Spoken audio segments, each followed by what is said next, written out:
Hey, what's going on, everyone? My name is Matt Jarbo, and Anthem, EA's attempt at making a good game in 2018 or 2019, really, drops here in about 2.5 months. But right now, you can actually get your hands on a closed private beta as a way to just test it out. This, of course, is coming after the Games Awards from the other night. And yeah, if you come over here to EA's website, you can see that there's a VIP demo coming, but I just want to show you guys this cool artwork real quick, and that they are really pushing to make this game as good as humanly possible, even though, quite frankly, they're probably not going to be able to, because no one's really talking about the game right now, even with the closed beta, right? Because if you come over here to a Forbes article, they talk about the NDA, and it says here, as a result, when you play in the closed alpha, it's going to be under an NDA. This is the first online form I've agreed to where I've read all the fine print because I need to know what I can talk about / write about for work, which is nothing, but then the guy still wants to play. And then, of course, there's like 4 different time slots, and then that's going to be it. So they're doing this weird kind of like segmented weekend time slot beta thing, which I understand when it comes to testing the servers, but at the same time is also really freaking annoying because why? But that being said, the NDA, from what this guy talks about here, is basically so watertight that you're not even allowed to talk about the game, right? Let alone show it, feature it, anything like that. Well, we all know people out there that are going to want to do that. They're all going to want to talk about a game. They're going to want to showcase it. They're going to do it any way that they can, even if it means getting them in trouble. However, in this particular case, a dude broke the NDA and not just lost access to the game, lost access to all of his Origin purchase titles. And here's the clip. Here's what he was streaming. SmokeThrone was playing this, and you just see the game, just like the connecting to online services, and then it just boots him out. It's Origin not response. It just completely boots him.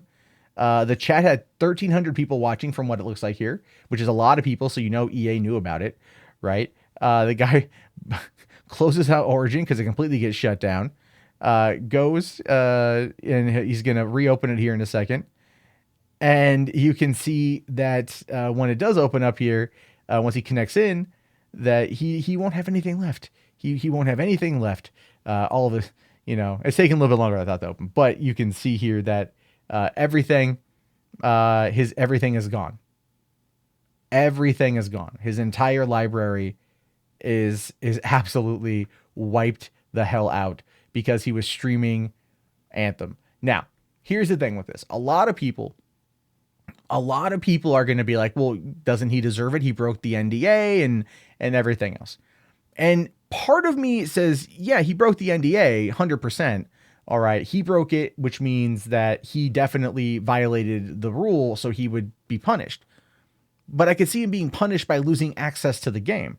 I could see him being punished by losing access to ever beta testing anything else again through Origin. That would actually make sense. That would feel like a punishment fits the crime sort of situation. But this is not a punishment fits the crime situation, right? This is a situation where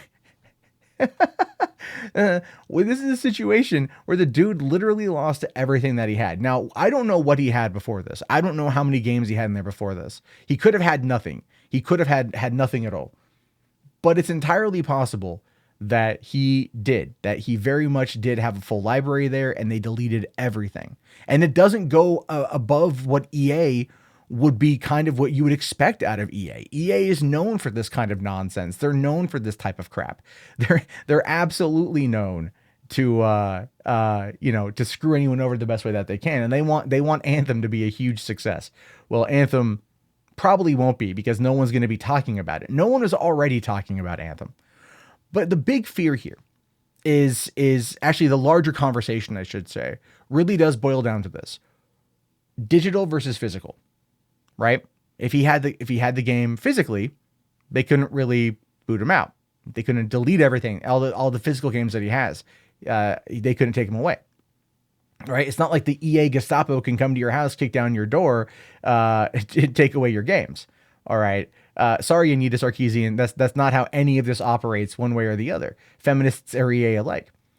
But in the digital space, they can, because you technically don't own the game, even physical, even in their EULA for physical games. They say that a lot of it is basically a license, that you're just licensing from them. You get a single use license. That's kind of how it is. It's transferable. You can give it to somebody else, therefore you don't have it anymore. But ultimately, it's a single-use license, and the idea there is to prevent it from, legally being able to pirate and make copies of. Even though you are legally allowed to make backups of games you do physically own.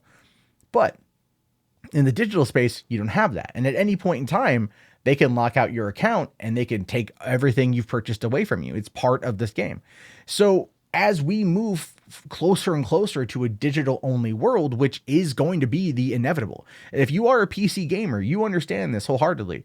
I've been a Gamers Club Unlocked member for Best Buy now for a couple years. And I think this will be my 4th year going into 2019. And I buy through them because I get a discount, but that's going away. And so after that, I'm pretty much just going to buy digital because there's no point of buying physical anymore. Right. So it opens up this larger problem of, if these companies want to just remove you, they want to just boot you for whatever reason, then you kind of deserve it, right? That's what they're going to use. They're going to say, you've signed up for this, you've agreed to this, you can lose things you've physically or you've legally purchased.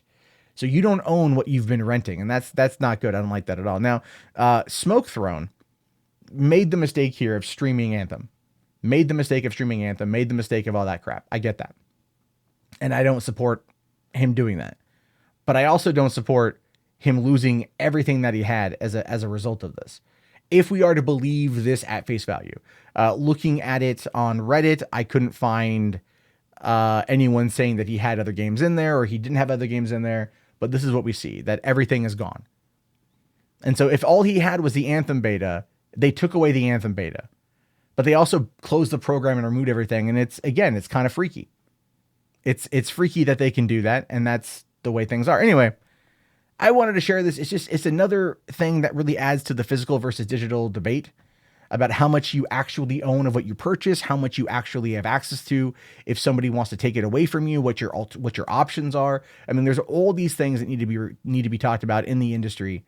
And oftentimes I feel like this is a more important issue than microtransactions or buggy launches, because this is something that actually physically impacts people. Well, financially, and even in some cases you could argue physically, when they finally take away physical copies of things, which has been going that way for a while anyway. Anyway, I leave it to you. What are your guys' thoughts on this one? If you made it this far in the video, type Anthem. I appreciate it. Also, thumbs it up, subscribe, and I'll talk to you guys later. Have yourself a great day. And don't stream stuff you signed an NDA for. Come on, man. Let's just don't do that.